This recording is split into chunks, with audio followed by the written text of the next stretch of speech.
Bem-vindo, bem-vinda à nossa revisão TRT São Paulo, TRT 2. Vamos dar continuidade à nossa aula de Direito Processual do Trabalho, uma das matérias que eu tenho visto a banca FCC pesar bastante. Tivemos uma primeira parte bem intensa, porque são os assuntos mais cobrados pela banca nos últimos 3 anos em TRTs. Aqui a gente vai repassar alguns assuntos que vêm caíram, mas com menos frequência, e que eu acho que a banca pode trazer, né, pode reacender aí o interesse desses itens, porque são também recorrentes. São mais tranquilos, porque na primeira parte a gente falou bastante de recurso, teoria geral do recurso, recurso de revista, os pressupostos. Então, a nossa segunda parte aqui vai ser mais tranquila, mais leve, tá? A gente vai só rever alguns pontos, porque eu sei que esses temas que a gente vai tratar aqui, você já está bem consolidado nos seus estudos. De qualquer forma, né, a gente tem que revisar só para ir mais tranquilo, para chegar mais rápido no gabarito. Então, vamos para os nossos slides. Vamos então, aqui não é direito do trabalho, tá, pessoal? É direito processual do trabalho. Depois eu arrumo aí para vocês. Bora lá. E aí, a gente vai fazer a mesma temática, né? De questões, mapas mentais e algumas explicações aí. Eu vou trazer também artigos que eu acho importantes para você revisar nessa semana que antecede a sua prova, tá?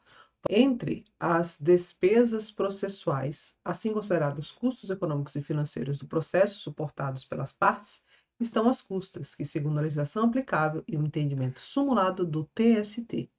Letra A. Serão arbitradas pelo juiz quando o processo for extinto sem julgamento de mérito, respeitado o limite de 4 vezes o valor máximo dos benefícios do regime geral de previdência social. As custas, vocês vão ter que lembrar que na fase de conhecimento, eu tenho uma tabelinha, né? E que vai depender se a ação teve condenação, se não teve condenação, se foi julgada improcedente. Então, existem, na verdade, um rol que você vai precisar memorizar, tá? Se houver condenação, obviamente que as custas vão recair sobre a condenação. O que me preocupa, e é o que veio cobrado aqui, é quando o processo é extinto, que eu não tenho um valor final, não tenho uma condenação. Nestes casos, se você tiver dúvidas, a regra é que se utilize o valor da causa.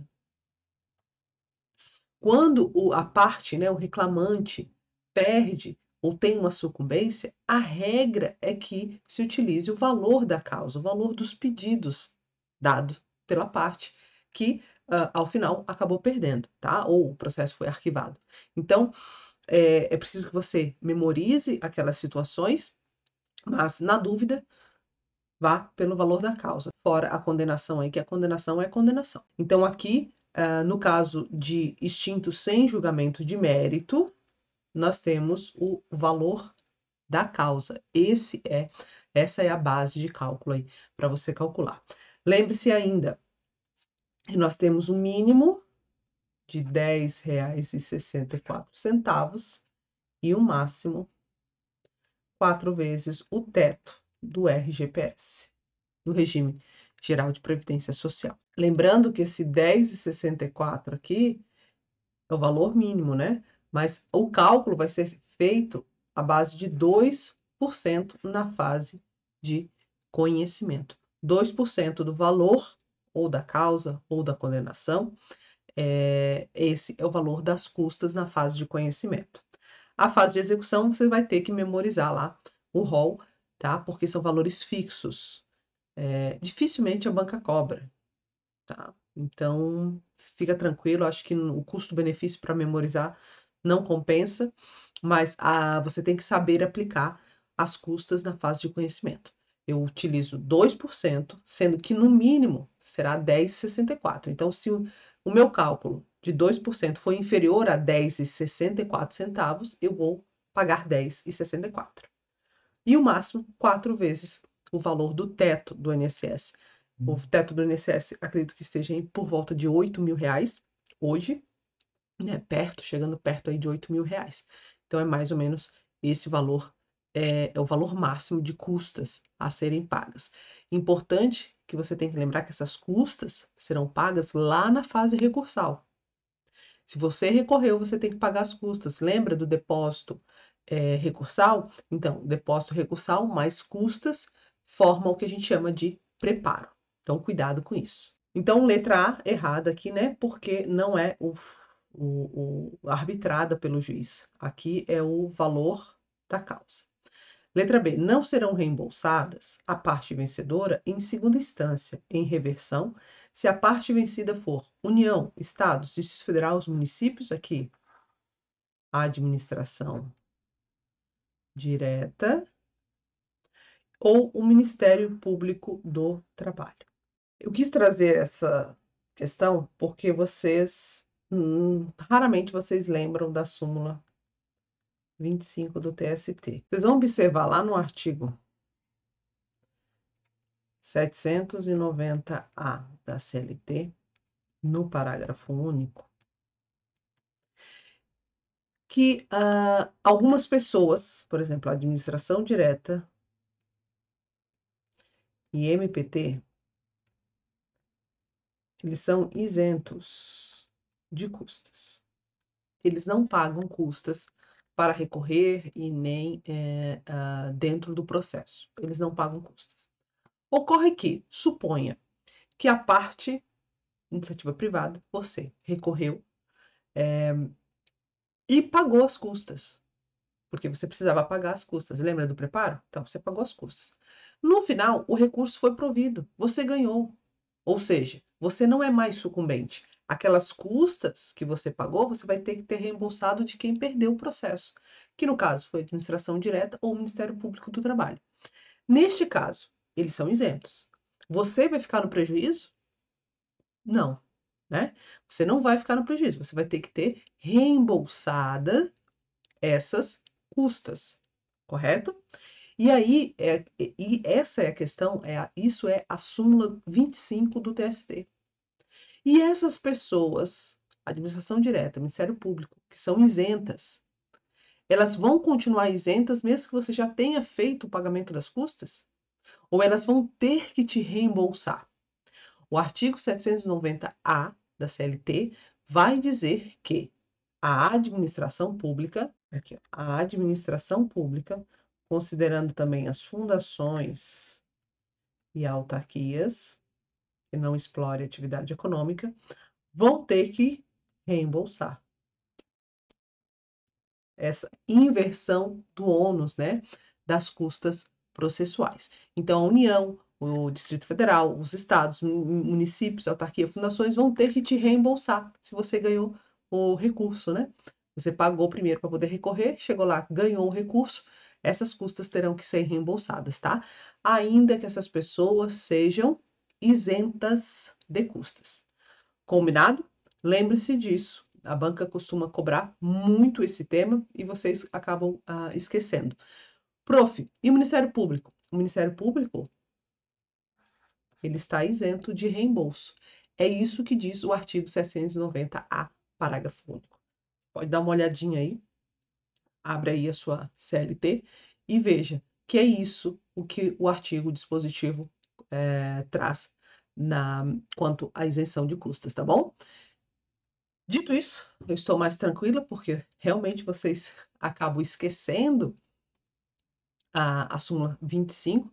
Se você quiser dar uma lidinha aí na súmula 25, tá bom? E aqui, então, como eu disse para vocês, o Ministério Público ele não precisa reembolsar. E aqui está o erro, tá? Não serão reembolsadas? Errado. Serão reembolsadas a parte vencedora em segunda instância, em reversão, se a parte vencida for União, Estados, Distrito Federal, os municípios. O Ministério Público não. O Ministério Público não precisa reembolsar. Certo? Letra C. Serão, em caso de celebração de acordo, pagas em partes iguais pelos litigantes, desde que não tenha sido convencionado de outra forma. Correto. No acordo, as partes, né, vão ceder algumas coisas.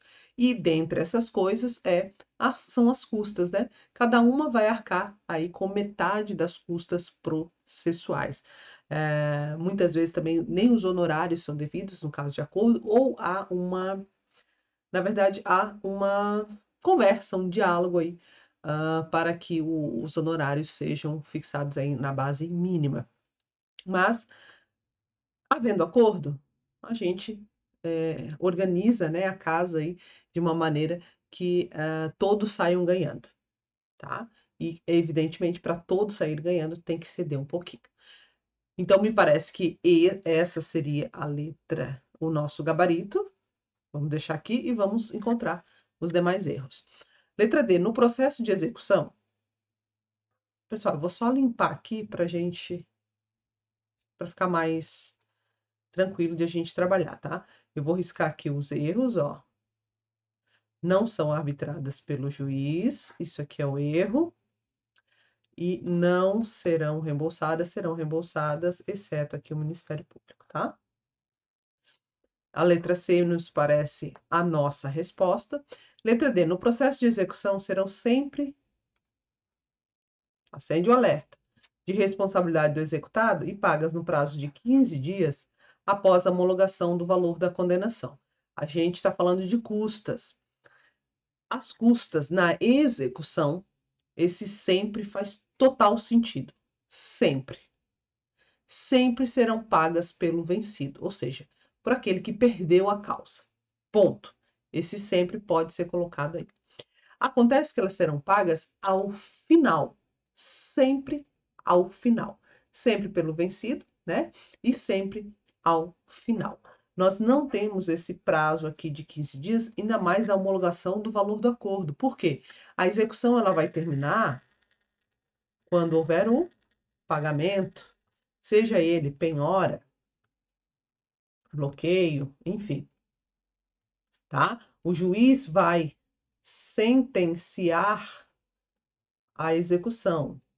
Vai ter uma decisão definitiva da execução. E aí sim, abre o prazo para pagamento das custas pelo que? Executado. Sempre. E sempre ao final. Ok? Temos algumas exceções? Temos. Isso a gente trabalha lá na parte de recurso, do agravo de petição, um agravo de instrumento, tá? Mas a regra na execução é que sempre haverá o pagamento ao final. Por quê? Porque na execução, normalmente, eu já tenho a garantia do juízo. Então, as custas em si vão estar lá no final, pagas ao final, tá bom? Letra E. Nas ações plurimas, ou seja, em que eu tenho mais de um reclamante ou reclamado, tá? Aqui a gente fala de litisconsórcio trabalhista. Incidem de forma individualizada, devendo ser calculados sobre o valor do pedido da condenação em relação a cada um dos reclamantes em litisconsórcios. Errado. O processo não é um só? É um só. Ah, eu tenho 50 partes. Não importa. O processo é único. Então, as custas serão únicas. Serão global. Qual é o valor do processo? Aí eu vou calcular globalmente, tá? O valor é global, não é individualizado. Perfeito? Então, gabarito letra C. Bora? Aqui eu trouxe para vocês um mapa mental. Honorários periciais vem caindo bastante. As informações que eu acho necessárias estão aqui para vocês. Lembrando que o sucumbente é da perícia, tá? Eu fiz a perícia lá de insalubridade. E aí, não importa quem pediu, não importa quem fez, não importa nada. Se houve a perícia, está dentro do processo, eu quero saber quem perdeu a perícia. A insalubridade? Então, quem perdeu foi o quê? O reclamado, que disse que não tinha, né? Que não havia insalubridade, que nunca pagou o adicional. Então, cabe a ele, que perdeu a perícia, não o processo, arcar com as custas dos honorários periciais, tá bom? Então, é devido quem? Ao perdedor do objeto da perícia. O perito indicado pelo juiz, ele é nomeado pelo juiz. Agora, se você quiser um assistente, uma pessoa de sua confiança que participe, que apresente requisitos, quesitos para o processo, aí a gente chama ele de assistente da parte. O assistente da parte, quem paga é você que pediu para ele lá, tá bom? Cuidado com isso. Pode parcelar os honorários periciais e não exige adiantamento, então cuidado. Eu fui condenada, eu posso pedir, olha, juiz, eu quero parcelar aí os honorários em 5 vezes. Pode? Pode. Agora, o que não pode é o juiz exigir, por exemplo, olha, reclamado, pague os honorários antes de fazer a perícia. Isso não pode. Caberá à União quando a parte vencida for beneficiária da justiça gratuita. Então, no caso, se o reclamado era beneficiário da justiça gratuita, obviamente que o perito não vai ficar sem a sua remuneração, né? Ele está auxiliando ali o processo. Então, a União acaba arcando com os honorários periciais, de acordo com a estipulação aí no conselho, né? O conselho vai estipular um valor máximo para pagamentos de honorários periciais. Então, de regra, eu acho que de honorários periciais é isso que você precisa saber. A justiça gratuita, cuidado. Nós temos a justiça gratuita de forma presumida, que é aquela o quê? Daquela pessoa que recebe até 40% do teto do regime geral de previdência social. Você está desempregado? Você recebe até 40% do RGPS? Então, você tem a justiça gratuita presumida. Tecnicamente, o juiz não vai pedir para você comprovar que não tem condições de arcar com o processo, porque ela pelas anotações ali, você não tem carteira assinada, realmente está desempregado, é obviamente que o juiz vai decretar, inclusive o benefício da justiça gratuita pode ser realizado de ofício, né? Então, o que a gente diz, né? Olha para a cara do reclamante e diz, eu acho que você não tem condições, né? Vou declarar o benefício da justiça gratuita, tá? Pode ser feito, inclusive, de ofício. Agora, se não é o seu caso, aí o juiz pode pedir a comprovação, pode pedir declaração de imposto de rendas, enfim, pedir para você provar que não tem condições. Então, não é porque você recebe mais de 40% do teto que você não vai ter direito ao benefício da justiça gratuita. A questão é que você vai ter que provar que o pagamento das custas pode prejudicar o seu sustento e da sua família, tá bom? Então, você vai ter que provar se estiver fora aí desses requisitos. Independe de assistência do sindicato, isso foi uma alteração da reforma trabalhista. Você só recebia justiça gratuita se estivesse assistida pelo sindicato. Hoje não, você pode contratar o seu advogado tranquilamente e também pedir o benefício da justiça gratuita. Isentos de custos, a gente falou da administração direta, autarquias e fundações, Ministério Público, cuidado com os Correios aqui, tá? Porque eles são considerados aí a critérios, né, assemelhados aí à Fazenda Pública, eles também têm isenção a custas, isso é uma decisão jurisprudencial. Estados estrangeiros, missões diplomáticas, repartições consulares, é uma questão de acordo, né? Beneficiários da justiça gratuita, massa falida. A massa falida, ela não vai pagar custas, por quê? A situação dela já é precária, né? Então, já está se juntando todo o patrimônio para tentar salvar aquela empresa, salvar, na verdade, os credores, pagar os credores. Então, o legislador entendeu que eles são isentos de custas. Empresa em recuperação judicial, cuidado. Extrajudicial, não, tá? Extrajudicial, não, é judicial. A banca vai trocar essa palavrinha aí na hora da prova. Fique atento, lê com tranquilidade. E entidades fiscalizadoras do exercício profissional. Isso aqui a gente tem que acender um alerta. Por quê? O entendimento do STF é que essas entidades sejam isentas de custas. Por quê? Porque tem as prerrogativas aí da Fazenda Pública. Ocorre que a CLT, lá no artigo 790-A, parágrafo único, ela vai dizer que a isenção não alcança essas entidades. E aí, o que você vai fazer na hora da prova? Você vai observar. Se a banca trouxer de acordo com a CLT, e não houver nas alternativas nada que exclua aí, nada que inclua, na verdade, como isenta as entidades fiscalizatórias, aí você vai de acordo com a CLT, tá? Se a banca vier a falar do STF, falar que as entidades são, de alguma forma, assemelhadas à fazenda pública, aí você toma por base as decisões do STF. Na minha experiência com a FCC, você vai seguir a CLT. As entidades fiscalizatórias não têm isenção de custas por força do artigo 790-A, parágrafo único da CLT. Cuidado com isso. E o pagamento, regra geral, pagas ao final. Quais são as exceções? Quando você quiser interpor um recurso. Então, se você vai recorrer, você tem que fazer o quê? O preparo. E o preparo é o quê? É o depósito recursal, que é a garantia, e custas. Sem esse pagamento, você terá aí o seu recurso deserto, né? Não conhecido. Lembrando que, obviamente, se você é isento de custas, você não vai pagar as custas, vai pagar só o depósito recursal. E ainda temos os casos em que esse depósito recursal será pago por metade, por exemplo, o empregador doméstico. E aí você vai ver lá na CLT aquela listinha. Eu acho que eu deixei também para vocês aí um mapa mental na aula passada, desse rol que vem caindo bastante também. Quem tem condições, né? Quem tem a autorização aí para pagar o depósito recursal por metade, ok? No agravo de instrumento, cuidado, porque se eu for agravar, eu tenho que fazer o pagamento de custas também. Na execução, como eu falei para vocês, será pago ao final, e aí é sempre, tá? Pode usar a palavrinha sempre, e pelo vencido, pelo executado.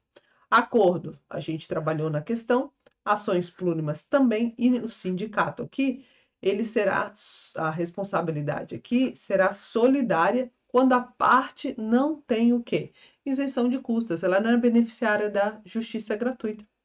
Aí o sindicato vai assumir justamente aí uma responsabilidade solidária nessas custas. Perfeito? Acho que a gente tem um resumão aqui das despesas processuais. Próxima questão.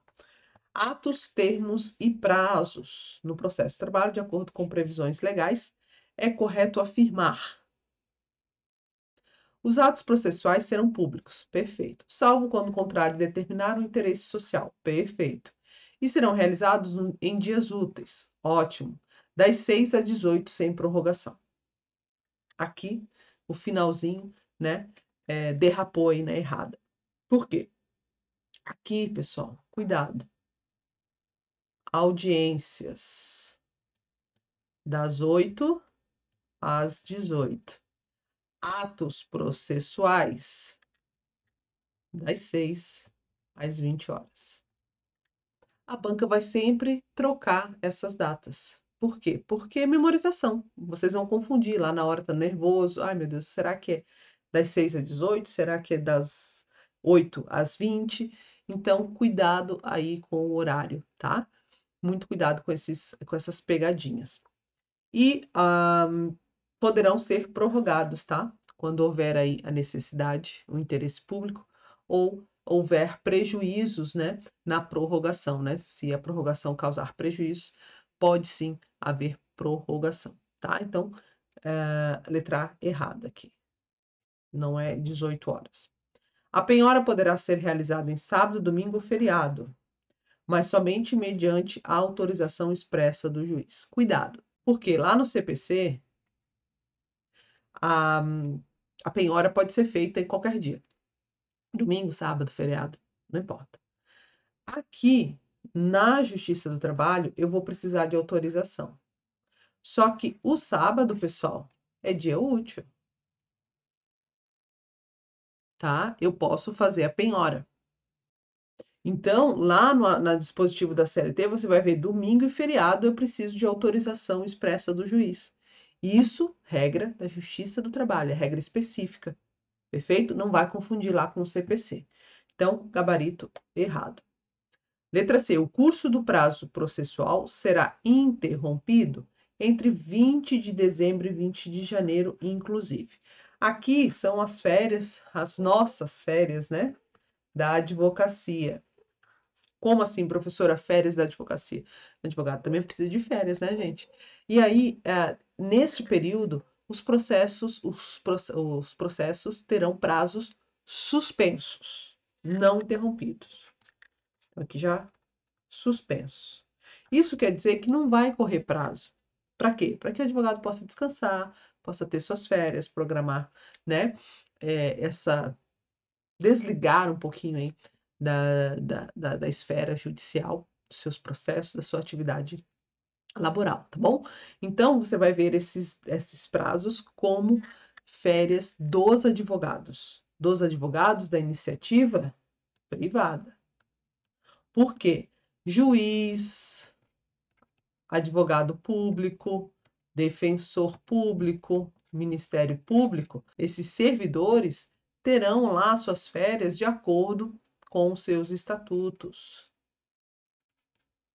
O que não vai ocorrer aqui são sessões, audiências e os prazos ficarão suspensos justamente para ter essa disponibilidade aí da advocacia privada. Então, aqui a letra C é errada, porque não é interrompido, mas suspenso, ou seja, ele para. Aí, no dia 21 de janeiro, ele volta a correr o prazo aí dos recursos, os prazos processuais da advocacia, tá bom? Aqui, quando eu digo, então, os prazos, o juiz pode sentenciar nesse prazo, tá? Porque o juiz não está de férias. Agora, o prazo da sentença, o prazo recursal, só vai começar quando se encerrar esse período de suspensão, tá bom? Então, cuidado com isso, cuidado com pegadinha. A banca poder colocar aqui, o juiz não poderá sentenciar neste período, porque os prazos estão suspensos. Errado. Ele pode sentenciar, o que não pode é o prazo correr, tá? Porque aí nós temos a suspensão neste período, nós temos a suspensão dos prazos. Letra D. A interrupção dos prazos processuais. Peraí, deixa eu limpar aqui para a gente trabalhar mais bonitinho, né? Então, aqui, ó, errado aqui e aqui. A penhora poderá ser realizada sábado, mas somente mediante autorização expressa do juiz. O curso do processo processual será suspenso. Letra D. A interrupção dos prazos processuais nos dias 20 de dezembro, aqui não é interrupção, é suspensão. Inclusive, não impede a realização de audiências ou sessões. Pelo contrário, impede a realização de audiências e sessões. Por quê? Vocês pensem na advocacia privada, tá? Esses advogados estão de férias, então não tem como convocá-los para audiência ou sessões de julgamento. Aqui, sessões de julgamentos, eu falo do colegiado, tá? Porque, como eu disse para vocês, o juiz pode sentenciar. O juiz lá da vara, né? Bom, então tem que ser o gabarito E. Vamos ver. Os prazos podem ser prorrogados? Podem. Pelo tempo estritamente necessário? Sim. Quando o juiz entender, veja que é um critério do juízo, necessário ou em virtude de força maior, devidamente comprovada. Perfeito, tá? Gabarito, letra E. E aqui eu trouxe para vocês alguns prazos importantes para vocês revisarem nessa semana. A classificação, peremptórios, dilatórios, próprios, impróprios, legais, judiciais e convencionais. Cuidado com a perempção, que é o não comparecimento em 5 dias para reduzir a termo aquela reclamação verbal. Não comparecer por 2 vezes na audiência inaugural, dando causa ao seu arquivamento. E aí aqui eu fico proibido do quê? De ajuizar a reclamação por 6 meses. Professora, mas qual é o efeito prático disso? A prescrição. Você pode ter a sua ação prescrita, né? Suponha que você levou aí 1 ano e meio para ajuizar, né? 1 ano e 6 meses aqui, ó, para ajuizar. Aí você vai e ajuiza a primeira arquivada, porque você não compareceu na audiência inaugural. Aí, de novo, a segunda foi arquivada. Aí, aqui já se passaram mais 4 meses. Você tem 2 meses para ajuizar a ação sob pena de prescrição. Prescrição bienal, lá. Aí, você tem a declaração da perepção, você tem que esperar 6 meses para ajuizar a ação. Quando ajuizar, ela já vai estar prescrita. Aí, você não vai receber mais nada, tá? Então, é importante em casos práticos por causa disso. A contagem do prazo em dias úteis. Então, lembre-se que a contagem do prazo é o dia do susto não conta. Como assim, professora, dia do susto? Nossa, recebi a intimação. Meu Deus, estou sendo processada. Esse dia do susto não conta. Começa a contar no dia seguinte, tá? No dia seguinte começa a contar o prazo aí para você procurar um advogado, fazer a sua defesa, né? Se você se garante aí, porque a gente tem o jus postulante na Justiça do Trabalho, então você pode apresentar sua contestação, não precisa necessariamente advogado. Recomendo? Recomendo, mas você não precisa, tá? Então, dia do susto não conta, que é aquele dia que você leva aquele, meu Deus, estou sendo processada, tá bom? Não conta. Começa a contar no dia seguinte. E aí inclui o final. Então, se eu tenho 8 dias aí, por exemplo, um recurso, eu recebi a sentença, meu Deus, perdi. Estou devendo R$ 100.000. O dia do susto não conta. Vai contar no dia seguinte, tá? Aí eu começo a contar, e no 8º dia, conto 8 dias, o 8º dia, ele é incluso aí na contagem. Perfeito? Audiência, 20 minutos em audiência, o quê? A contestação, a defesa. Posso apresentar escrito? Pode. Mas o que cai em prova? 20 minutos, tá? Recursos, prazos são unificados, exceto embargos de declaração, que são 5 dias, exceção de incompetência, são 5 dias da notificação, antes da audiência, e exceção de suspensão, 48 horas. Como eu falei para vocês, a gente viu aqui a suspensão nesse período, da férias da advocacia privada. Liquidação de sentença. O juiz deverá intimar as partes. Aqui, pessoal, é uma pré-fase da execução. Então, o juiz sentenciou, condenou inclusive em custas, as partes não recorreram e agora eu tenho que apresentar os cálculos, atualizar e tudo mais. Aí o que acontece? Ou a secretaria vai apresentar esse cálculo ou o exequente vai apresentar. Uma vez apresentado, seja por um ou por outro, o juiz deve intimar as partes para manifestação desses cálculos. Se as partes não falarem nada, o juiz vai homologar e ponto. Não tem o que se discutir. Há uma preclusão. Não falou em momento oportuno, se lascou, tá bom? Então, é necessário que o juiz faça essa intimação para que as partes se manifestem, tá? O prazo é comum, ou seja, ambas as partes têm 8 dias para manifestação. Perfeito? Acho que falei de tudo, né? Bora lá. Diversas das controvérsias acerca da competência material da Justiça do Trabalho foram definidas pelo Supremo Tribunal Federal, com adoção de teses de repercussão geral. Vejam que a FCC, que não tem costume de cobrar decisões jurisprudenciais, passa a cobrar principalmente as decisões do STF, somente em tema, né, de repercussão geral. Cuidado. Aqui estabelece ser da competência da Justiça do Trabalho. Uma premissa, pessoal, sempre que a banca trouxer estatutário, ou seja, servidor público, você já automaticamente exclui a competência da Justiça do Trabalho. Falou em estatuto, estatutário, servidor público, não servidor seletista. Servidor público, você já sai riscando tudo para não correr o risco aí de ficar em dúvida, ficar buscando, né, cabelo em ovo, tá? Então vamos lá. Inclusive essa questão que eu já quis trazer, justamente para a gente ver como a gente, com uma ou outra premissa, já consegue chegar mais rápido no gabarito. Letra A. Da Justiça do Trabalho, o julgamento das demandas em que se discute o recolhimento e repasse de contribuição sindical dos servidores públicos. O que eu falei para vocês? Exclui. do trabalho, o julgamento da abusividade de greve dos servidores públicos seletistas da administração pública direta, das autarquias e das fundações. Falou em servidor público, olha, servidor público, independente se ele é seletista ou se ele é estatutário. A banca vai trazer isso para vocês, servidor público. Eu risco, tá? Mesmo que ele seja aqui, da administração direta aqui, né? Que são os casos em que, sabe aqueles municípios pequenos, que eles não têm condições de ter um estatuto?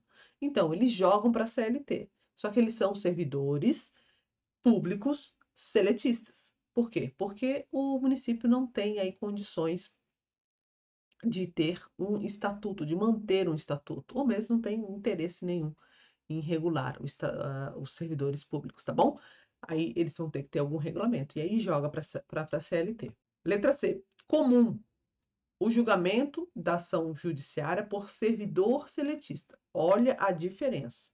Servidor seletista, a gente vai abrir um alerta, tá?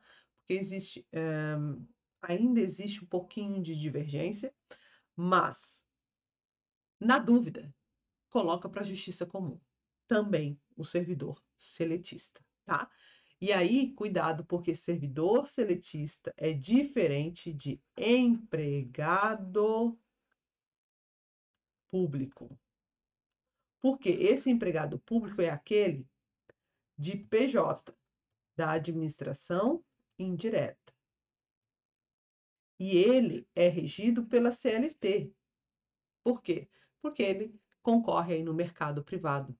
Então, é seletista, ele não vai ter as prerrogativas aí do servidor público, tá? Então, cuidado para não confundir as nomenclaturas. Eu tenho aqui, ó, servidor público, que é o normal, né? O estatutário. Ver se eu não estou na frente, não. Estatutário. Tem o servidor público seletista. Ele é um servidor público, porém não tem um estatuto. E ele tem que ser regido por algum regime, que é o CLT. Eu tenho o servidor seletista. Ele aqui é o equiparado a este servidor público seletista também, tá? Então, aqui é equiparado ao servidor público seletista. E, no fim, eu tenho um empregado público. Esse empregado público aqui, a gente vai dar sempre, na dúvida, a Justiça do Trabalho, tá? Cabe à Justiça do Trabalho julgar, processar. Aí a gente já vai ver aqui no mapa mental, eu trouxe uma exceção, tá? Que faz mais sentido que seja a Justiça Comum. A gente já vai falar dele. Por hora, eu quero só que vocês lembrem, servidor público, você já sai excluindo que não é caso da Justiça do Trabalho, tá? Falou em servidor público, não é caso da Justiça do Trabalho. Então, nós temos aqui a Justiça Comum para o julgamento de ação juizada por servidor seletista, servidor contra o poder público em que se pleiteia parcela de natureza administrativa. Aqui a gente vai incluir a mesma coisa, sabe, daquele servidor que era para ter um estatuto e não tem? Ele acaba sendo seletista. Essas são as mesmas regras. E a natureza administrativa aqui é um vínculo com o poder público. Por isso, cabe à justiça comum. Já dei o gabarito, né? Acho que já. Dei o gabarito. Então, esse é o nosso gabarito, tá? Letra C. Cabe à justiça comum resolver pepino administrativo do servidor seletista. Tá certo? Letra D. Do trabalho, justiça do trabalho, a execução de contribuições previdenciárias. Perfeito. Contribuições previdenciárias decorrentes da relação de trabalho, cabe à justiça do trabalho. Atenientes ao vínculo de trabalho, reconhecido na decisão, mas sem condenação ou acordo quanto ao pagamento de verbas salariais que lhe possam servir como base de cálculo. Aí aqui a assertiva, né, foi para o ralo. Por quê? Porque eu tenho que ter condenação. É um dos requisitos para que a Justiça do Trabalho possa, inclusive, executar de ofício as contribuições, que haja condenação, ou acordo, né, desses valores, para que eu possa calcular a contribuição previdenciária. É por isso que quando você busca só a contribuição previdenciária, não cabe à Justiça do Trabalho julgar. Você vai para a Justiça Comum. Olha, eu tinha um contrato de trabalho e trabalhei por 5 anos, mas o empregador nunca fez nenhuma contribuição previdenciária. Ele pagou meus salários, pagou tudo certinho, tá tudo quitado, mas eu fui olhar lá no INSS, meu cadastro de inscrição, de pagamento, de contribuição, e não tinha nada. Aí a mesma coisa, claro que no caso de você ser empregado, cabe ao INSS fiscalizar. Então, o INSS que vá atrás do empregador. Mas ele vai atrás na Justiça Comum. Não tem nada a ver com a Justiça do Trabalho. A natureza do pedido não é trabalhista, tá? É previdenciário. Perfeito? Então, não temos aqui, né? Sem a condenação, não. Tem que ter condenação. E letra E, comum estadual, o julgamento das ações de interdito probitório, em que se busca garantir o livre acesso dos funcionários e clientes a agências bancárias interditadas em decorrência de movimento grevista. Greve é Justiça do Trabalho. Rede bancária, normalmente, agências bancárias, eu estou falando da iniciativa privada ou de PJ privada, da administração indireta. E aí, aqui eu estou falando de quem? Do empregado público. Na dúvida, empregado público, a justiça é do trabalho. Perfeito? Bora para o nosso mapa mental? Gabarito letra C. Aqui, ó. Uma das exceções que eu falei para vocês do empregado público é a fase pré-contratual. Por quê? Embora seja pessoa jurídica de direito público e você vai ser regido pela CLT, você tem que prestar concurso público. Aí, essa fase de nulidade do concurso ou qualquer irregularidade, a justiça vai ser comum, não vai ser a justiça do trabalho. Porque eu não iniciei o meu vínculo, eu não tenho uma relação de trabalho ainda, tá? Então pense assim que vai ficar mais fácil de você entender. Então, seja servidor, seja empregado público, a justiça comum é que vai resolver esses pepinos de concurso público. Relações estatutárias, justiça comum, como eu falei para vocês. Pleito de apenas recolhimento de contribuições previdenciárias, como eu falei para vocês. Também, tá?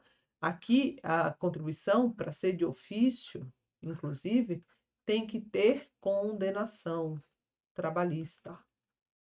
Tem que ter vínculo aqui, né? Se não tiver, não dá para fazer na Justiça do Trabalho.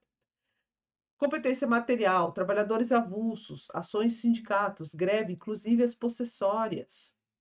Quadro de carreira, meio ambiente de trabalho, dissídios coletivos de greve. Relativa, o local é da prestação de serviços, mas eu tenho exceções aqui. Vocês vão dar uma lida. Ação civil pública, faz tempo que a banca não cobra. Inclusive, a gente viu na nossa revisão de ética e direito sobre PCD que a banca vem cobrando bastante aqui, tá? Nessa parte de PCD, ela vem cobrando bastante a ação civil pública. Nós temos uma natureza absoluta da competência, ou seja, não pode ser alterada, é funcional territorial, onde ocorre o dano. Aqui, ó, onde ocorre o dano. Agora, se ele é regional, qualquer das varas, tá? Ainda que ocorra aí em TRTs distintos. Então, regional, vara. Agora, se ele é suprarregional ou nacional, concorrente às varas do TRTs, né? Varas do TRT. Ok? Regrinha aí que cai muito em provas.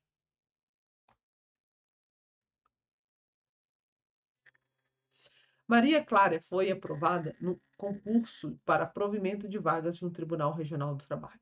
Tomou posse e entrou em exercício. Iniciando suas atividades, se deparou com um IDPJ.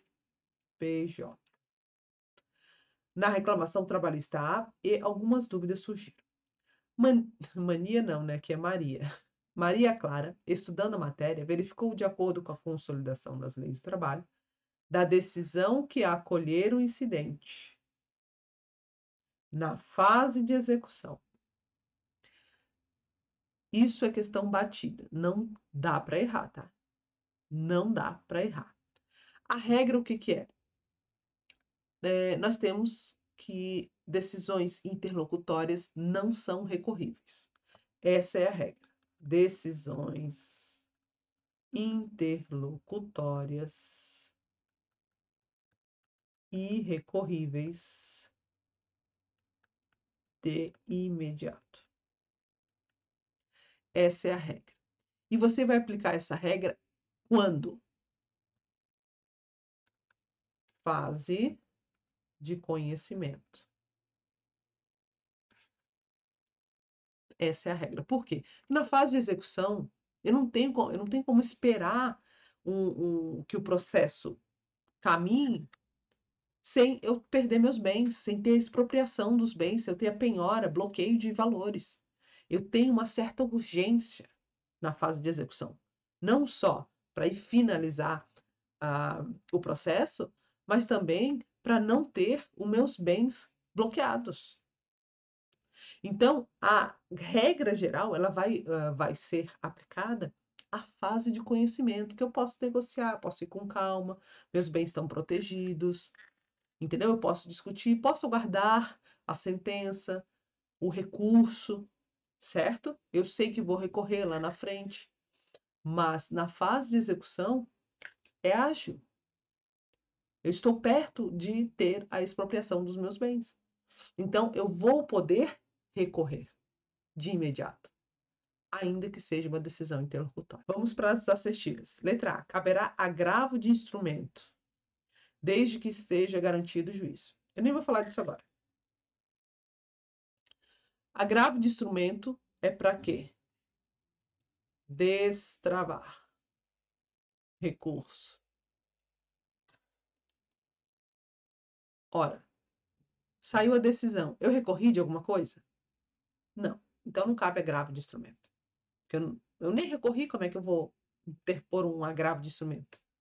O agravo de instrumento ele vem sempre depois de um outro recurso. Fiz um recurso ordinário, cabe agravo de instrumento. Fiz um agravo de petição, cabe agravo de instrumento. Mas eu sempre antes, o meu ato anterior é o quê? Um recurso. Então, agravo de instrumento não é. Deixa eu ver se tem agravo de instrumento mais aqui. Não, agravo de petição, agravo de petição, agravo de petição. Não caberá nenhum recurso? Cabe. A gente está na execução, eu tenho pressa, eu tenho agilidade. Então, excluímos aí a letra A e a letra E. Caberá agravo de petição. Por quê? Porque na execução cabe agravo de petição. Na fase de conhecimento, eu uso recurso ordinário. Na fase de execução, agravo de petição. Até rima, né? Petição, gravando, né? Enfim. Memoriza aí. Então, as três aqui estão corretas. O que nos permite questionar é: eu tenho que garantir o juízo ou não preciso garantir o juízo? Eu não preciso garantir o juízo. Por quê? Porque aqui, gente, eu estou chamando os sócios. Se os sócios tiverem que garantir o juízo,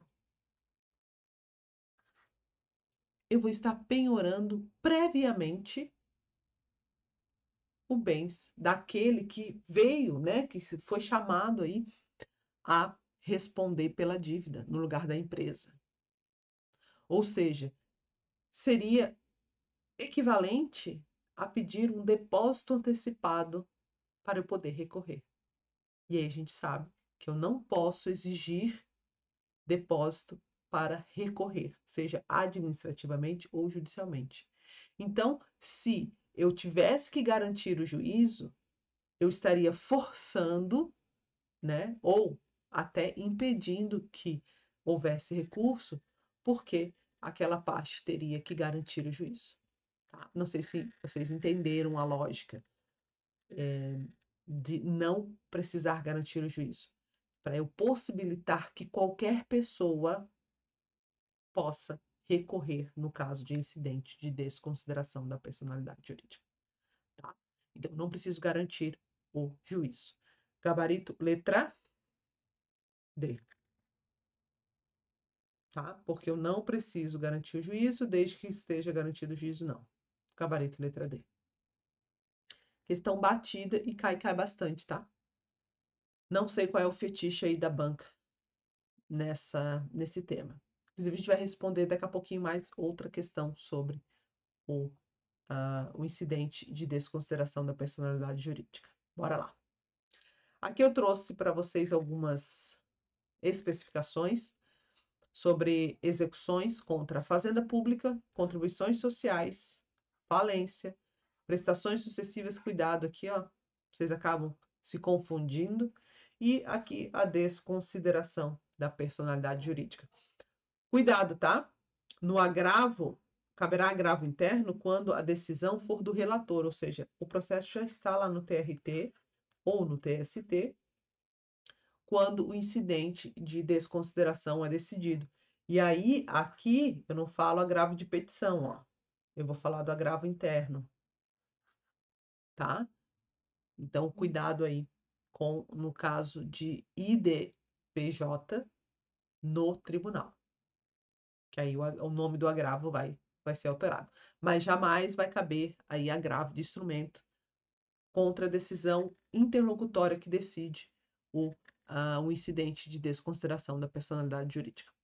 Cuidado, a atualização aqui, decisão do STF, para vocês darem uma lida nesse mapa mental, tá bom? Aqui eu trouxe para vocês um slide extra. Estou apostando em alguma questão aqui sobre embargos de terceiro. Principalmente aqui a carta precatória, cuidado, onde elas são oferecidas na fase de execução, tá? Porque nós temos exceções. Os embargos de execução não têm efeito suspensivo, então eu posso fazer aí a execução provisória. Embargos de execução, os prazos serão julgados na mesma sentença e o procedimento. Lembre-se que cabe testemunha, tá? E audiência dentro de 5 dias. Então, fica aí para vocês esse slide extra para vocês revisarem.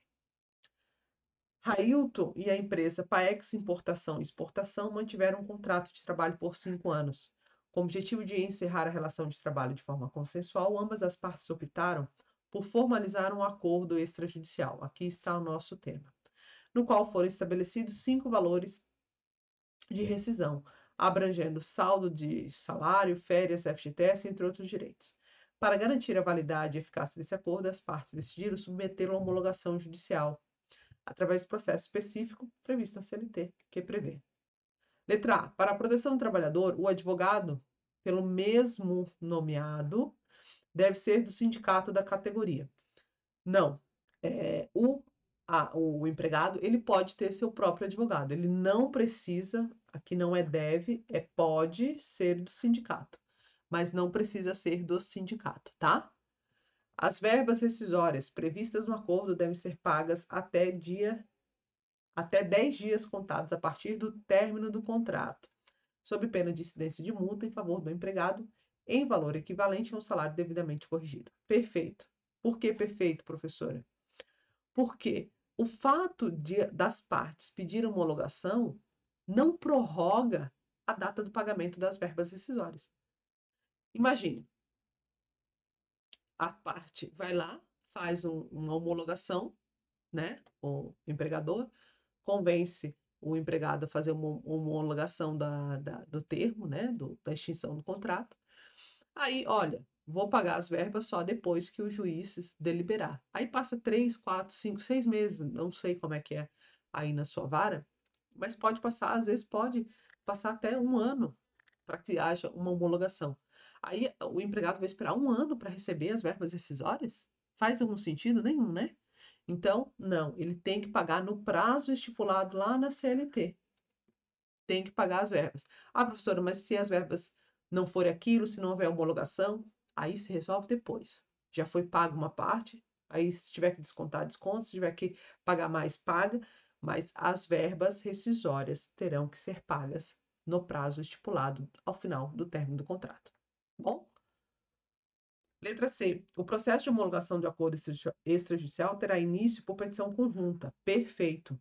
Nós temos uma petição para as partes, até porque é um acordo, né? Então não faz sentido cada parte apresentar uma petição. Sendo obrigatória a representação das partes por advogado nomeado por ambas. Aqui, errado. Por quê?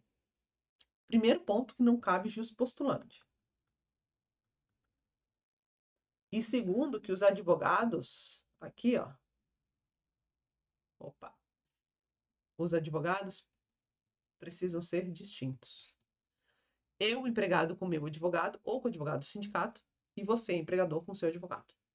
Tá? Isso para evitar qualquer coação, qualquer fraude, qualquer, vamos dizer assim, violação, né, dos direitos aí do empregado, tá bom? Então, não pode. Mesmo advogado, não. Advogados distintos. Letra D. Visando a preservação de direitos do trabalhador, a petição de homologação do acordo interrompe o prazo de prescrição, que começará novamente a ser contado no dia útil seguinte ao do trânsito julgado da decisão que negar a homologação. Errado. Suspende o prazo, tá? Não interrompe, suspende. Ele para, aí assim que sai a decisão, o trânsito julgado da decisão, ele volta a correr. Qual é a prescrição aqui, pessoal? A bienal. Aquela de 2 anos após a extinção do contrato. Por quê? Foi como eu falei para você, dependendo da vara, às vezes a homologação de acordo vai levar 1 ano, 2 anos para ser decidida, tá? Então, não temos aqui a interrupção do prazo bienal, mas sim a suspensão. Letra E. Após a distribuição da petição, o juiz terá o prazo de 10 dias para analisar o acordo e proferir sentença, sendo que, se entender necessária a realização de audiência, essa deverá ser realizada no prazo de 5 dias, após a distribuição da petição. Lembre-se que esses prazos previstos ao juiz, eles são impróprios. Como assim, professor, impróprios? Não há uma penalidade, não há um efeito concreto para as partes. Por quê? Nem sempre o juiz vai conseguir realizar a sentença, os atos processuais naqueles definidos pela legislação, né? A questão de prazo, nós temos uma legislação bastante utópica, tá? Aqui, no caso da homologação, o juiz teria um prazo impróprio de 15 dias, até por causa da suspensão, da prescrição, do pagamento das verbas e tudo mais. Nem sempre ele vai conseguir, nesses 15 dias, fazer a homologação desse acordo. Às vezes ele não vai homologar, vai para recurso, TRT, enfim. Então, cuidado com esses prazos também, porque na prática eles às vezes são insuscetíveis de serem cumpridos. Mas na sua prova, tem que lembrar, tem que memorizar, tá certo? Vamos dar uma olhadinha, então, gabarito letra B. Vamos dar uma olhadinha, eu trouxe aqui os dispositivos para você. Por quê? Ah, professora, precisa de mapa mental? Não, basta ler isso aqui. E os destaques, tá? Ó. O processo de homologação do acordo terá início por petição conjunta, vedado jus postulante. As partes não poderão ser representadas por advogado comum, ou seja, advogado tem que ser distinto. Faculta-se o trabalhador ser assistido pelo advogado do sindicato. Foi o que a gente trabalhou na questão. A homologação não afasta a aplicação da multa, por quê? Porque tem que ser pago 10 dias do término do contrato. No prazo de 15 dias, a contar da distribuição, o juiz analisará o acordo, terá, no caso, se tiver audiência, né, necessário proferir a sentença. A petição de homologação de acordo suspende o prazo prescricional quanto aos direitos nela especificados, tá? Cuidado com esse pegadinho aqui. E o prazo prescricional volta a fluir do trânsito em julgado que negar a homologação. Perfeito? Não precisa fazer mapa mental, não, basta isso aqui para vocês gabaritarem questões sobre esse assunto. A Aníbal ajuizou uma reclamação trabalhista em face do ex-empregador, que foi julgada procedente, com a condenação da empresa no pagamento de verbas trabalhistas no valor de 500 mil. Durante a fase de execução, isso aqui tem que ficar bem visível para vocês, constatou-se que a empresa estava inativa, sem bens registrados e sem valores em contas bancárias. Diante da tal situação, o advogado Aníbal requereu um incidente, de novo, o IDPJ, alegando desvio de finalidade e confusão patrimonial. Lembrando que aqui a gente vai aplicar a teoria menor, aquela lá do consumidor, tá? O que é essa teoria menor? Basta o inadimplemento. Não importa se houve uma finalidade, confusão patrimonial, não, nada disso. Não pagou? Lança aí o incidente, tá? Da Justiça do Trabalho que vai dar certo. Então, ela requereu a responsabilização dos sócios da empresa, de acordo com disposições legais, CLT e CPC, aplicáveis à instauração do IDPJ-E. Levará a decisão pelo juiz por sentença, acolhendo ou rejeitando o pedido, cabendo recurso ordinário de tal decisão. Gente, a gente está na fase de execução. Na fase de execução é agravo de petição. Errado. Interrompe o processo, sem prejuízo da concessão de tutela de emergência de natureza cautelar. Gente, não tem interromper o processo. Eu posso até suspender o processo para decidir o quê? O incidente, porque ele é um incidente. Tá? Mas eu não tenho interromper o processo. Não existe isso. Letra C. Pode ser feita de ofício pelo juiz, tendo em vista que constatada a inexistência de bens suficiente. Não. Ela vai ser requerida pelas partes. Ou pelo Ministério Público do Trabalho. Não pode ser instaurada de ofício. Letra D. Implica na citação do sócio ou da pessoa jurídica para manifestação e requerimento de provas cabíveis no prazo de 15 dias. A regra aqui na Justiça do Trabalho é que o prazo seja de 8 dias. Mas o incidente, a gente utiliza o CPC. E lá no CPC, por regra, os prazos são de 15 dias úteis. Então, aqui é para ser o nosso gabarito, tá? Eu vou ter que intimar os sócios para se defenderem antes de fazer a decisão, até porque o processo está suspenso. Letra E. Implica na citação do sócio ou da pessoa jurídica para manifestação e requerimento de provas cabíveis, ok. O que, no processo de trabalho, em razão da celeridade e natureza alimentar das verbas executadas, deve ser feito no prazo de 8 dias. Não. Aqui a gente vai utilizar o prazo do CPC, porque é o CPC que faz essa regulamentação desse incidente, tá? A gente traz o CPC para dentro do processo do trabalho. Então, gabarito letra D.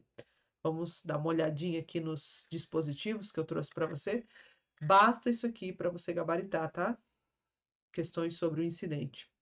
O incidente vai ser a pedido da parte ou do Ministério Público do Trabalho, quando ele tiver que intervir. Aplica-se a desconsideração inversa da personalidade jurídica.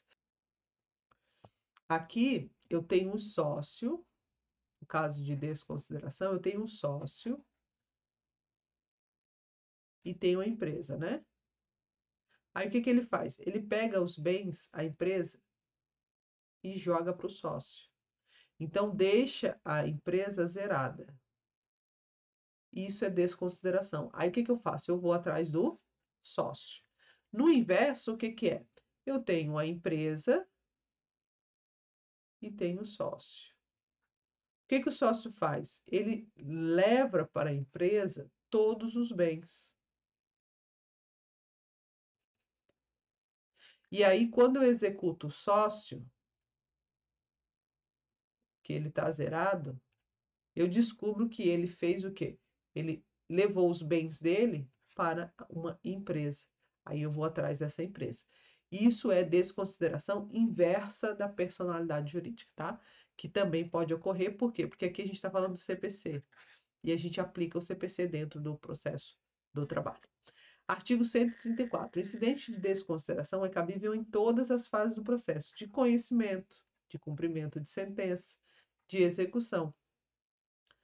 Lembre-se que aqui é o agravo de petição, tá? Fundado em título executivo extrajudicial. Dispensa-se a instauração do incidente se a desconsideração já for requerida na inicial, porque aí eu não vou ter um incidente. Eu já vou chamar logo os sócios para responderem a todo o processo, já na fase de conhecimento, tá? A instauração do incidente suspende o processo, exceto quando eu já peço na inicial, né? Não tem por que suspender, manda intimar as partes e tá tudo tranquilo, segue o processo. Instaurado o incidente, o sócio, a pessoa será citado para manifestar-se no prazo de 15 dias. Por quê? Aqui a gente está falando do CPC, os prazos do CPC são 15 dias. Concluída a instrução, se necessário, o incidente será resolvido por decisão interlocutória. E a regra que a gente já falou naquela questão, né? Se a decisão for proferida pelo relator, cabe agravo interno. Acolhido o pedido, a alienação, oneração de bens, havida em fraude de execução, será ineficaz. Cuidado, a banca vai dizer que será nula, será inválida, irregular. A palavra correta é ineficaz em relação ao requerente. Perfeito? Sobre arrematação, como ato que implica transferência coercitiva dos bens, ou seja, a expropriação de bens, do devedor para um terceiro, pessoa física ou jurídica denominada de arremetante. A legislação prevê que aqui eu quero trazer para vocês a regra dos 20, né? Regra dos 20. Na arremetação, expropriação de bens, só temos 20. Então, se aparecer, por exemplo, aqui, ó, 15 dias, eu vou excluir.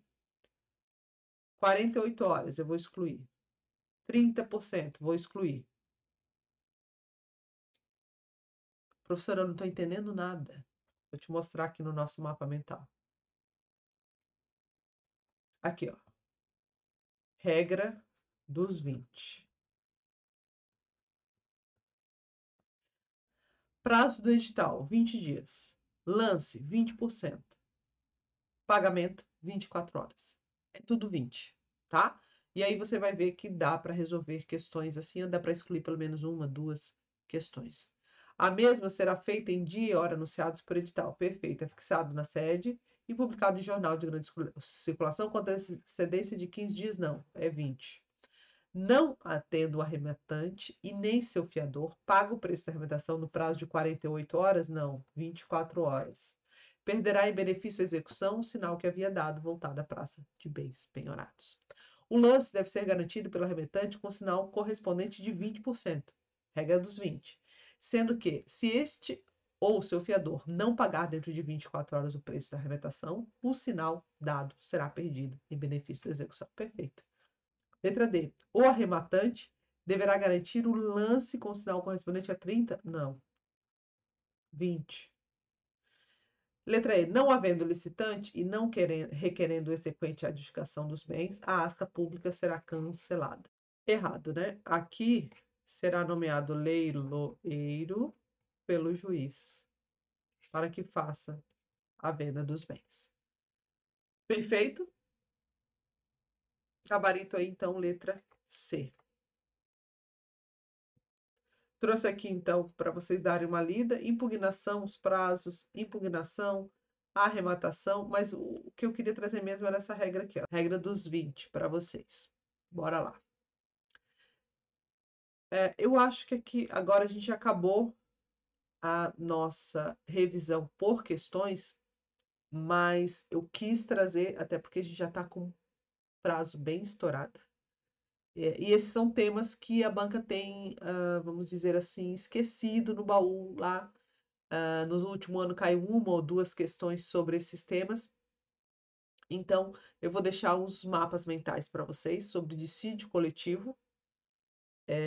Cuidado aqui, ó, com esses percentuais. Ó, a primeira convocação para associados e segunda convocação para interessados, ok? Comum acordo declarado pelo STF constitucional é válido. legitimidade aqui para o dissídio coletivo, lembrando que a competência é material da Justiça do Trabalho, mas é do tribunal.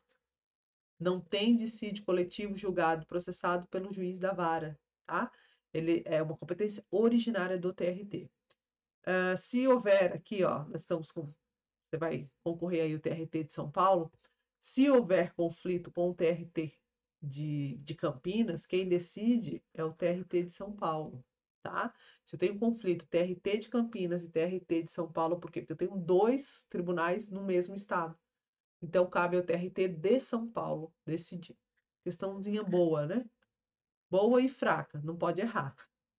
Quanto à territorialidade e extensão do conflito, mais de um TRT, TST, ou local do conflito. Fica aí esse mapa mental para vocês. Sentença normativa, que é o quê? É a consequência do dissídio coletivo. Vai me gerar uma sentença normativa. Ela tem corpo de contrato, mas tem alma de lei. Por quê? Porque ela é genérica. Ela vai regular aquela categoria, tá? Ela vai servir como uma lei, só porque é um contrato, né? Decidido aí por meio de sentença normativa. Aqui cabe ação de cumprimento. Sentença normativa, ela não tem execução. O que a gente chama é de ação de cumprimento. Eu vou pedir para cumprir aquela sentença normativa. Eu não vou pedir para executar. Perfeito?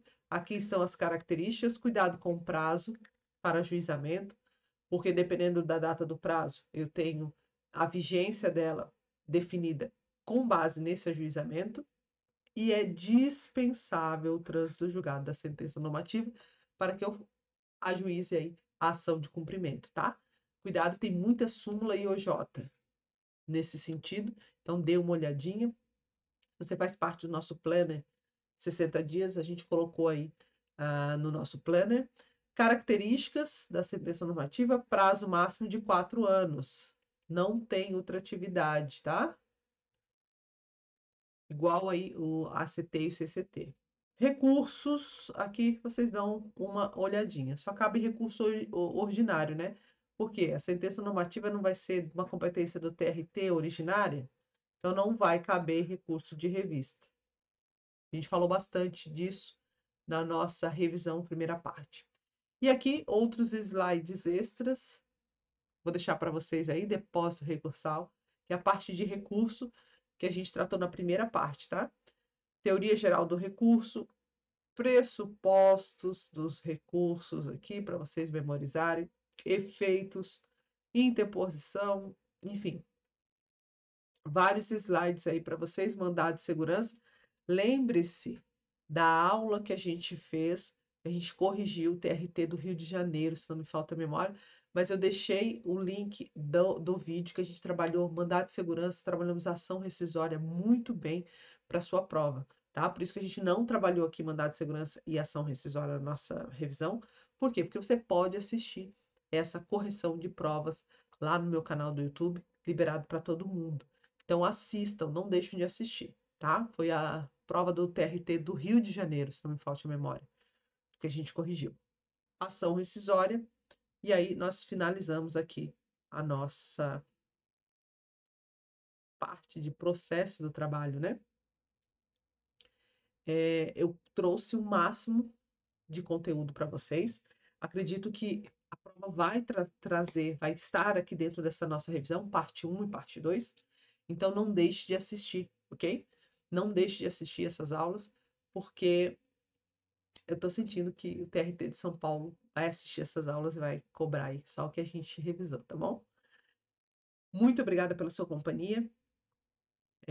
Nessa semana eu sei que é corrida, tem que tirar gás de onde você às vezes nem tem mais, tá? Mas já tá acabando. Segunda-feira você descansa, com aquela sensação de dever cumprido e com certeza com aprovação na mão, tá bom? Te espero na próxima aula, né? Acho que a gente ainda tem mais uma aulinha de revisão. Direito sobre PCD e Código de Ética. Aí a gente finaliza a nossa revisão TRT de São Paulo. Espero que você tenha gostado. Não deixe de curtir os vídeos, porque é assim que eu tenho o feedback de vocês, ou comentar, enfim, tem né, uma ação aí para com os nossos vídeos, porque assim eu tenho um feedback, eu sei que eu estou fazendo um bom trabalho e que vocês estão gostando, tá bom? Te espero no próximo vídeo, na próxima aula. Até mais, até breve.